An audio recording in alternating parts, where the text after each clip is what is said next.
Hello and welcome to episode 73 of my podcast all about knitting and crochet and my yarn shop here in Wiesbaden, Germany. I'm Kiko and today is November 23rd, 2020.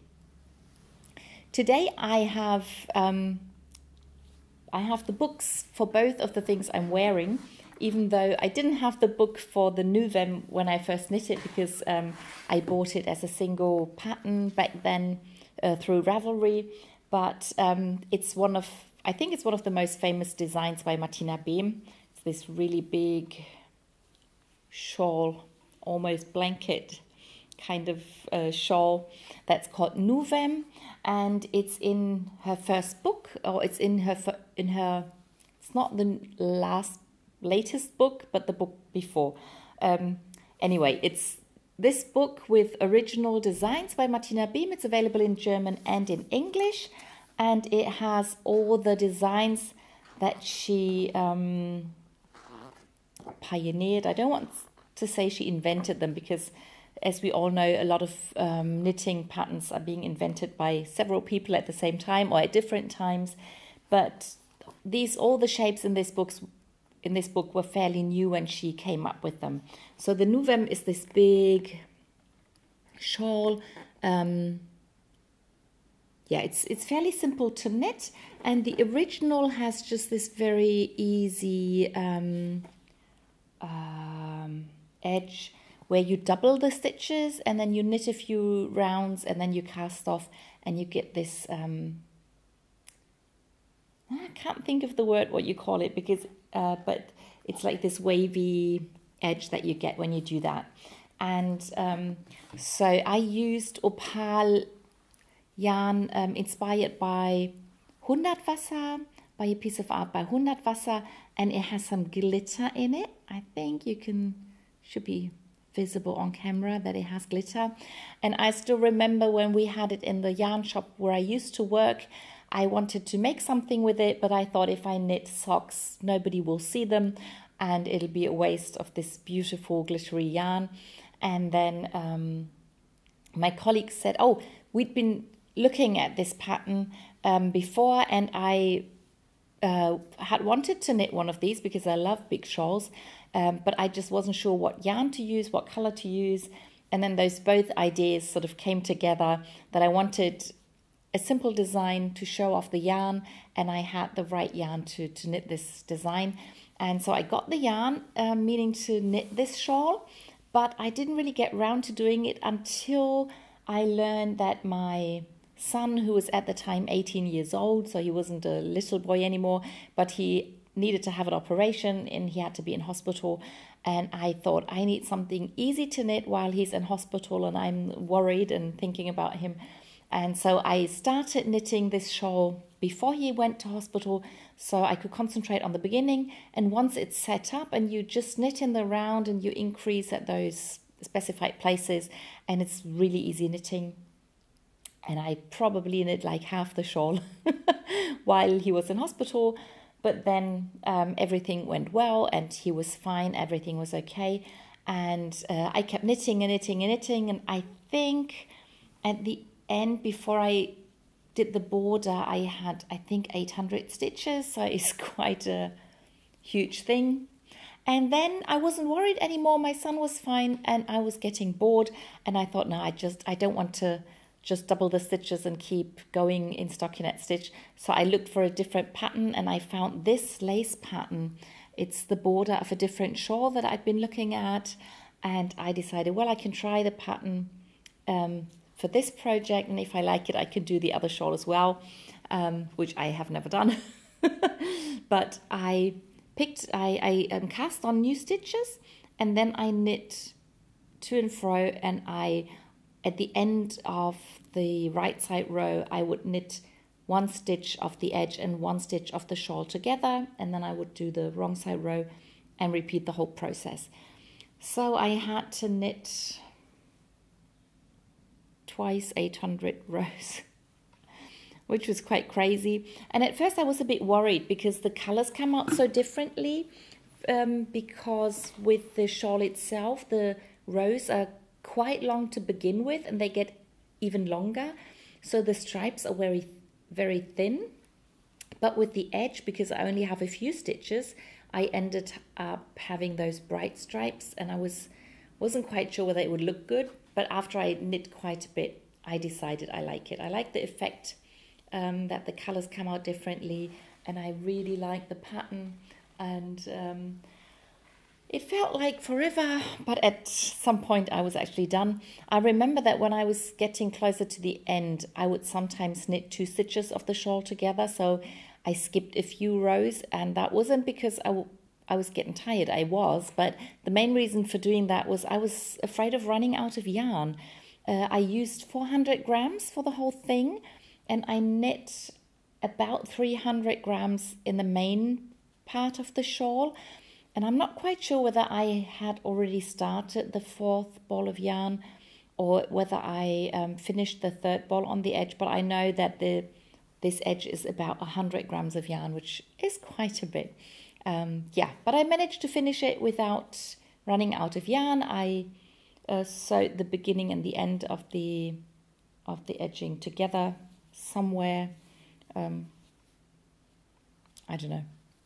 Yeah, anyway, I'm really happy with it. It's huge. If you look at my Ravelry page, there's the last picture on that page shows me lying on the sofa, and I'm covered in this shawl, and it really works as a blanket. I'm really happy. And yeah, so the pullover I'm wearing is a very simple one because the shawl has already so many colors. And that pattern is from this book, Refined Knits. And I actually knit from the book.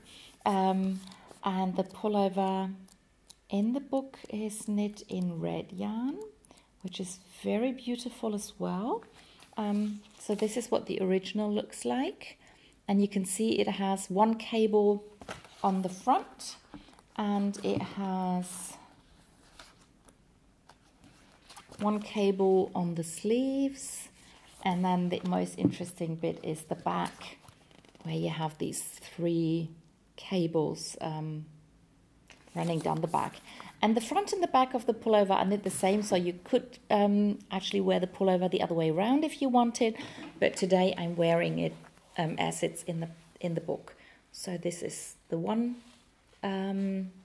cable, and then the sleeve has this very long simple cable, and then you knit this pattern down at the sleeve. I knit long sleeves in the book. It's like 3/4 sleeves, but because I used DK weight sock yarn, so I thought if it's a DK weight pullover, I would rather have long sleeves. And this is the back. Yep, and as I said, you can wear it the other way around. I really like the pullover a lot. The yarn's pilling quite a bit, as you can see.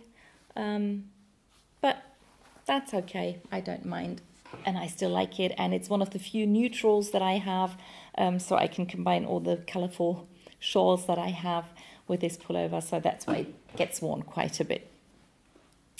So much to what I'm wearing. On to finished objects. I have 2 finished objects, and one of them you have seen before, and these are my house shoes, the Patches house shoes that I knit out of the Opal 8-ply, the extra large yarn. I knit with a,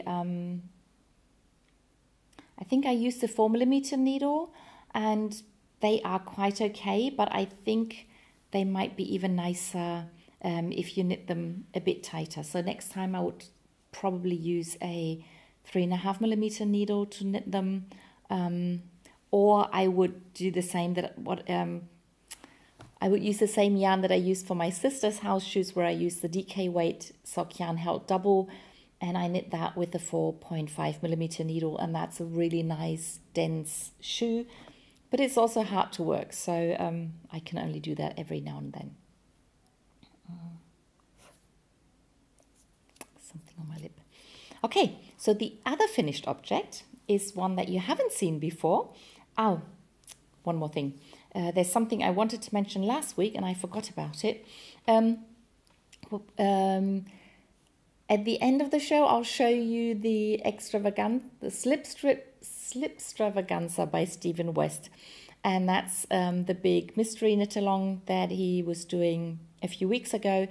And while I was knitting that, because you change colors a lot, he recommended doing the Weave in Steven, which is his way of weaving in ends as you go. And he does a lot of colorful designs where you change yarns a lot, and so you don't have to weave in a million yarn ends at the end. He came up with this way of weaving the end in while you go. And I did that for the shawl, and I also remembered to do that for these patches, because with every patch, sorry about that, with every patch you have a yarn end, and most of the times when you finish the patch, you have to cut it off as well. There are a few places where you can actually keep knitting, like after I finished that patch, the next patch that I knitted was this one. So I could go straight from that last stitch down here and then do this patch, but then I had to cut the yarn because I needed to do this patch next. So most of the patches, I had two ends that needed to be woven in. So I tried to do the Weave in Steven as much as I could.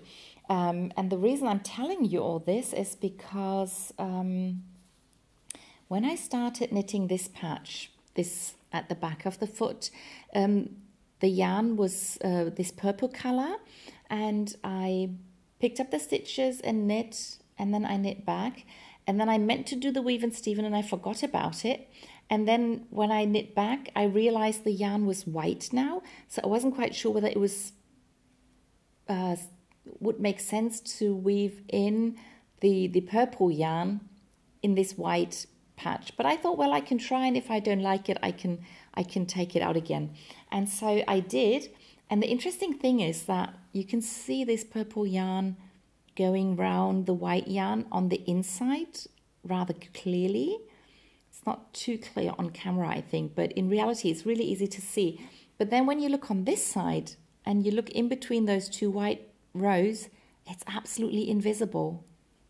Up here, the yarn turns into purple, but this white row, those two white rows, the yarn is absolutely invisible. And I thought that's very interesting to know. So that means even with working with colorful yarn that changes color all the time, it's okay to weave in the yarn as you go, and it won't show on the right side.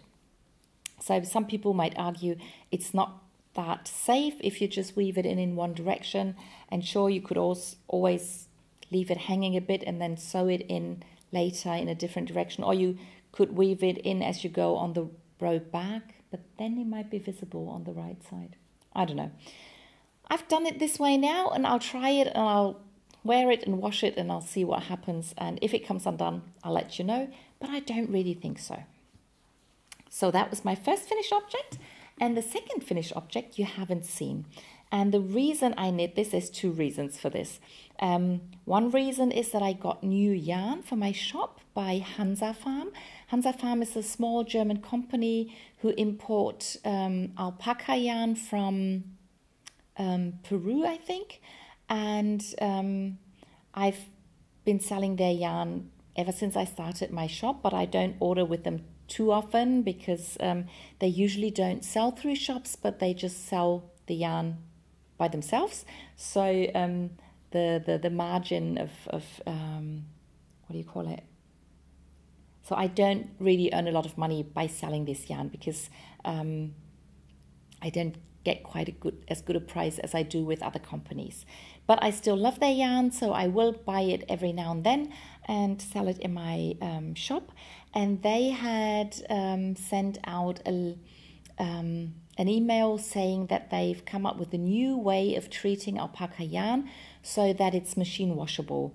And they said they claimed it was even softer than before, and they've came up with a way of treating the yarn so it doesn't use a lot of chemicals, it's not bad for the environment, and I was really curious, so I decided to order the yarn, and at the end of the episode I'll show you the different colors, but it meant I had to knit something with it, and also I had to put it in the washing machine to see if it was really machine washable.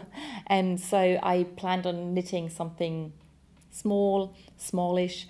Yeah, and while I was thinking about that, I came across an Instagram post that somebody was looking for test knitters for a hat, and they used Hansa Farm alpaca yarn. They used the bulky yarn, which is twice as thick as the DK weight. So I signed up for the test knit, and I used the new yarn with the yarn held double, so I'd have the same thickness and yardage as they used in the pattern. So that was a lot of talking, and this is the hat. The pattern is called Onfoa, which stands for one for all, because they found out that a lot of people, a lot of sizes can wear this hat because it's fairly stretchy, and the pattern is rather unisex pattern. It's not particularly feminine or masculine, so they were of the opinion that this hat works for everybody, and that's why the hat is called Onfoa. And it was a really well written pattern, worked up beautifully. The hat fits. It's you can wear it. It's the big size, so I can wear it slouchy like that, or I could, if I fold the hem, it's more like a beanie style with warm ears hat. But I really, really like it. And I washed it in the washing machine. I put it on a piece of paper, and I drew the outline of the hat so I could see whether it would shrink or grow, because that's in my experience is what happens if you wash merino yarn that's treated to be machine washable. If it gets wet, it tends to be really loose, and things look almost twice the size they were before. And if you lay them down to dry, they will shrink back to the original size. So that's okay, but it can be quite scary if you take it off the washing machine the first time, and especially if you lift things up, they can get really big. So you should never lift wet things up like that. You should always carry it carefully. But with this hat, I checked the size after when it was still wet, and it was exactly the size it was before. And after it dried, it's still exactly the size it was before. It is beautifully soft, so nice. And yeah, I'm really, really happy that they came up with this treatment for the yarn, and can't wait to knit lots of things with this beautiful yarn. And as I said, I'll show you the colors later.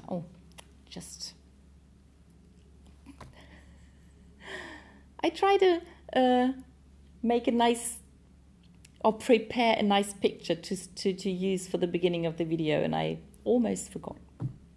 So got that done. Okay, so that's the finished objects. Now on to works in progress. I'll continue with the socks as usual. I actually continued knitting on the Rombi socks that I didn't show you last week because I hadn't knit on them. That's another test that I did. It's for the designer Pink Zombie, and the pattern is called Rombi, and it's been published now. So if you go to my project page, I've linked it to the original pattern.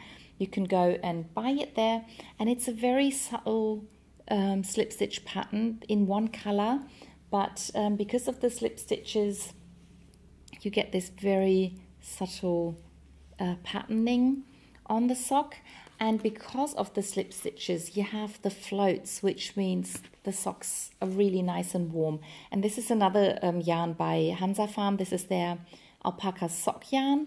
And from what I heard, they're working on a machine washable version of the sock yarn as well. So I hope they come out with that soon. I had started the second sock, I think, last time I showed them to you, but I've now finished the cuff, and I've knit half the heel, and so you can see the pattern on the sock. You can see the floats on the inside, and the pattern is a short row heel, but it's not it's neither the Fish Lips Kiss heel nor the, in German it's called boomerang heel. So it's not a German typical short row heel, but it's a short row heel with wrap stitches. And that's the first time that I've done that. And from other short row heels, I'm used to knitting half the heel and then knitting over all the stitches and then doing the second half. But with this heel, you kind of like knit the second half directly on top of the first half, so that the wrap stitch gets wrapped again. So there are two wraps around your stitches, and then when you finish the heel, you have to knit the wraps together with the stitches. And I was quite surprised that this is a really neat looking heel. Yeah, that worked out really nicely and easily. And in a way, I think it's maybe even easier than doing all those double stitches and twin stitches and things. Yeah, so that was something new for me and very interesting.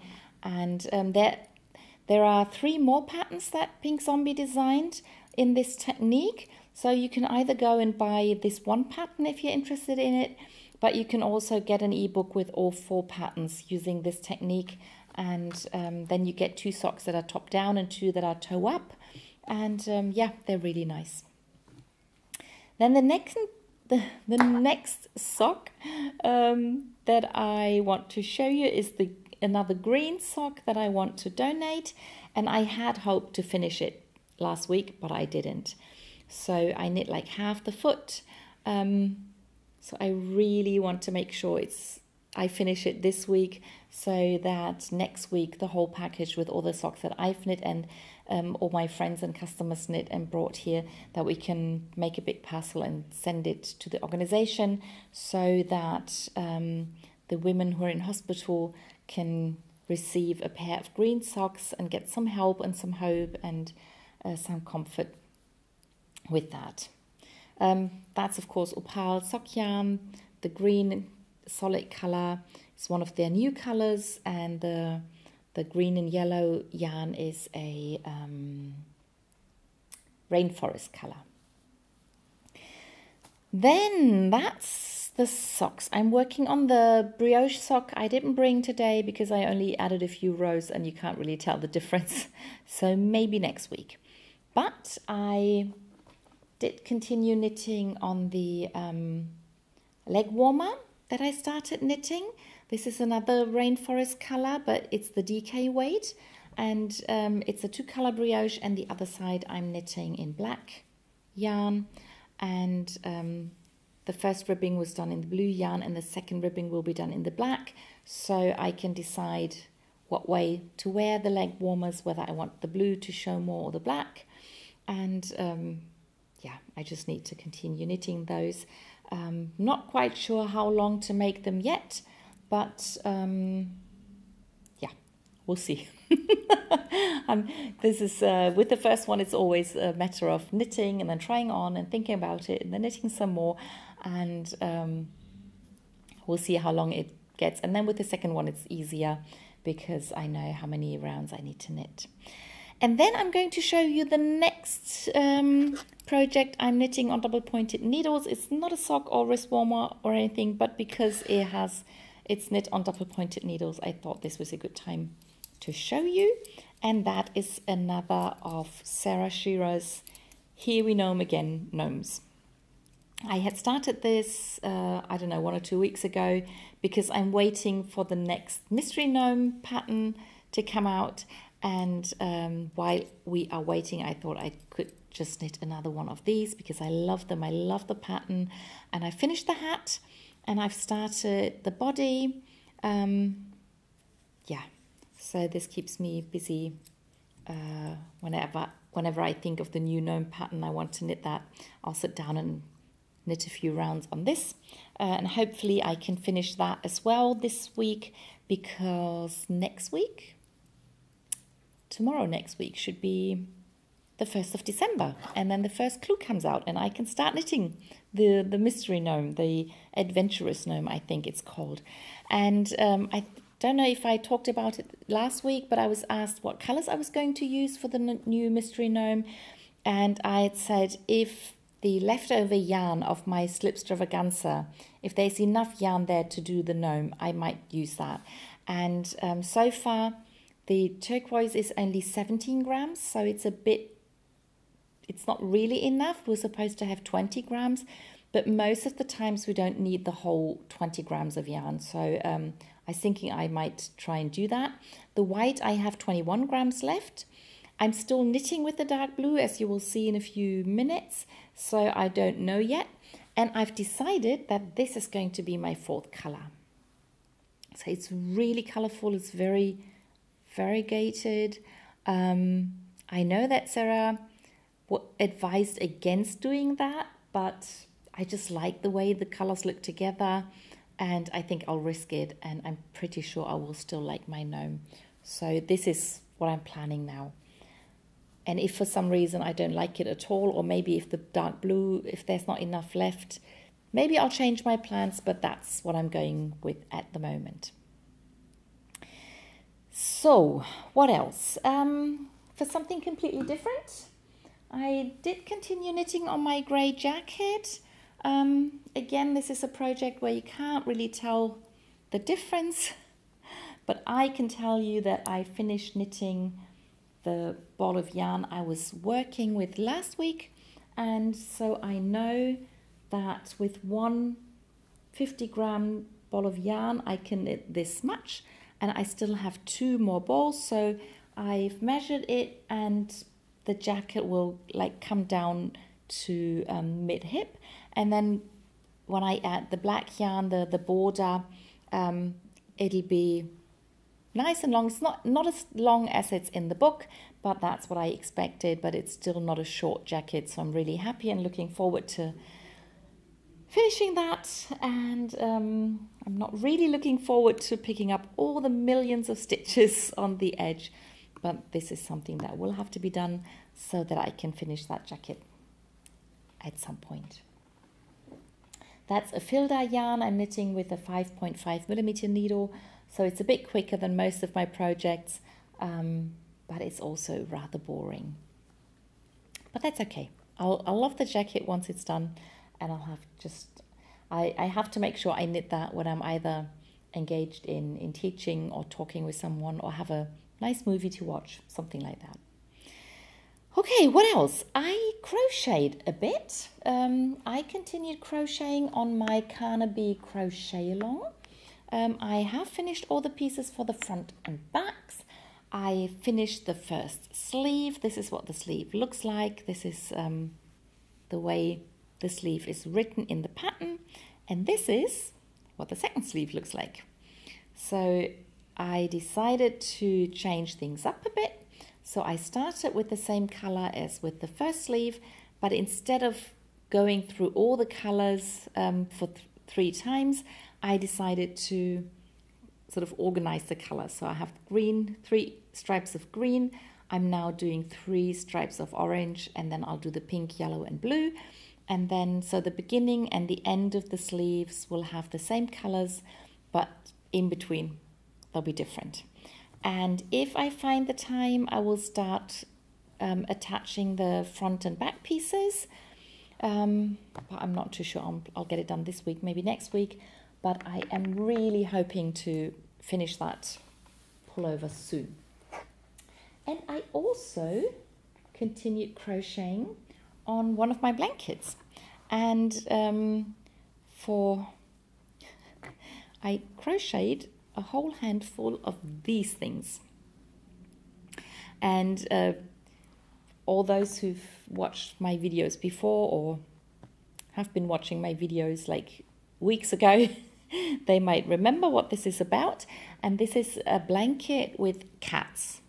So I've crocheted these squares. I've crocheted quite a few squares without the ears and the tails, and then I did another bunch with the ears and the tails, and that's what it looks like when the square is crocheted. So the ears and the tail are crocheted as you go, and then you need to add the eyes and the nose. So I crocheted all the eyes I'm going to need, and I've started attaching them.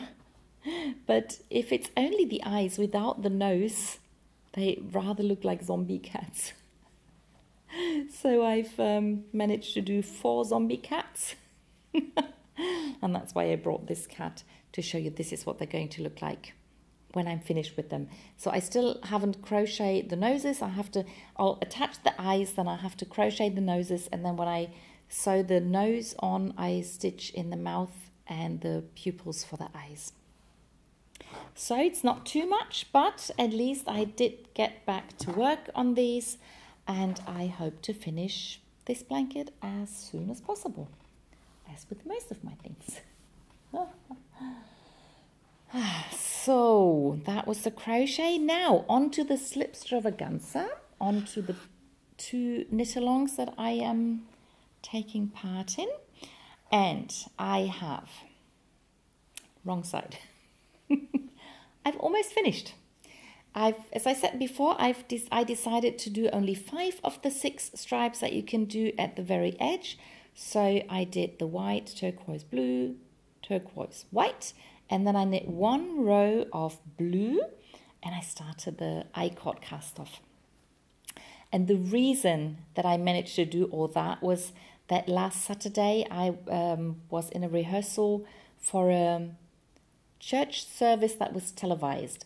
So yesterday morning I was on German television singing in a very small choir because of Corona in a church service, and because on television things have to work out perfectly, the rehearsal took really a long time, and a lot of it was with all the speakers and when they had to go where, and they were marking the ground where they should stand and stuff like that. And while they were doing all that, I could knit. And I think I knit almost 3 rows on this huge shawl just in this rehearsal meeting. So this is the shawl, and this is the bit that I've already cast off. So you cast off with an I-cord, the whole edge around the shawl has a knitted on I-cord, and then so with the last row, or at the beginning of every row, you knit the 3 stitches for the I-cord, and then with the last row you only knit 2 of those stitches, and then you knit the next 2 together, and then you put the stitches back, and then you keep knitting this I-cord, and you keep knitting 1 stitch of the I-cord together with 1 of the stitches on the needle, and then you get this nice round edge. And I'm really happy with my color choice. So I only have 1 dark blue stripe on the edge, but I have this dark blue I-cord, and because my main color and my contrast color 1 are so similar, I think it's nicer to have the white and the blue on the edge and not a white stripe and a white I-cord. So I've cast off, I think, 7 of those tips, and this is where I have to continue knitting, and there are still quite a few stitches left to do. So this is where it ends. Yeah, so I thought I can at least show you part of my shawl, the way it looks unblocked, and I am hoping to finish the knitting and washing and blocking the shawl, so that next week I can show you the completed thing. That'd be fantastic. And if not, I'll show you whatever I have. So the last project is the knit along that I'm hosting in my channel and my Ravelry group, and we are knitting all the patterns by Tin Can Knits in their simple collection. And I started knitting the flax pullover, and it's another opal glitter yarn. Hope you can see the glitter on camera. I'm holding the yarn double so that I get the right gauge for the flax pullover, not the flax light. And instead of doing a garter strip on the arms, I'm doing a ribbing on top of both arms. And so far the front and back are the same, but I intend to knit the short rows that Tin Can Knits have designed just recently, so I can raise the back and lower the front. Yeah, so that's how far I got. And I don't know if I told you, but I started the pullover because my sister wanted to knit the same pattern, and she had picked 2 colors to hold double, and then she started knitting her pullover, and then she realized she didn't like the colors, so she stopped knitting hers. Excuse me. But I will still finish mine. So that's everything I knit and crocheted last week. I hope you enjoyed watching my projects growing, and I'll see you in the next one. Bye!